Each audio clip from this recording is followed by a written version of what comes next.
The decision by the Namibian and Botswana governments is to facilitate cross-border movements of people along the common border. President Hage Geingob and President Mokgweetsi Masisi say the move is part of the overall SADC regional integration agenda. Though the agreement is to be signed only next year, the two leaders urged for the speedy finalization of paperwork and other finer details. It is a thing we must do. Europeans are doing it. In Europe, you're not using passport anymore to go from one country to another. In Europe, EU. What are we waiting for? We talk about African unity and so on.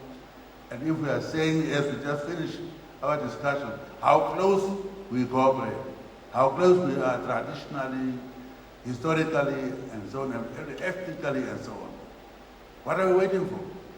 So it's a first step we can take to show that you can just get your ID and cross over. It doesn't mean criminals will be allowed.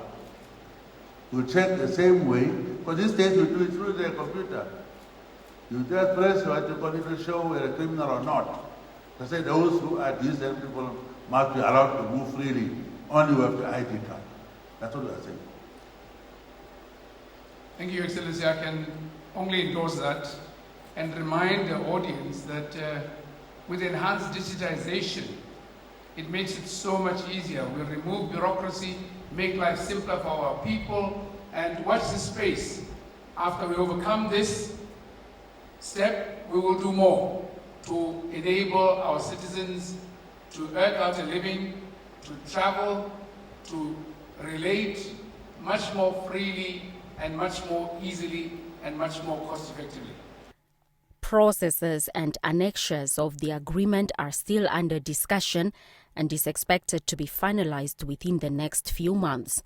Namibia's Chief of Immigration, Nehemia Ngishekwa, told NBC News that the nationals of the two countries will use the latest ID cards with machine-readable zone and features aligned with ICAO standards.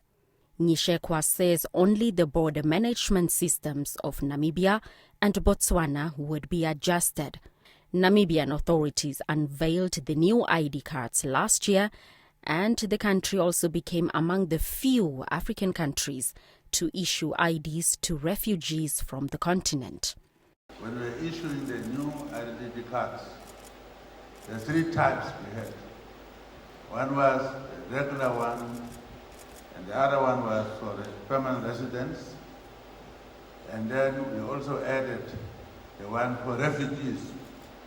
And I also started with the first to say, we're not going to call them refugees, we'll call them African guests. Think of Pan-Africanism. The choice to use the ID card for traveling is expected to apply to all nationals of the two countries and not just those living along the common border. Blanche Koreses, NBC News.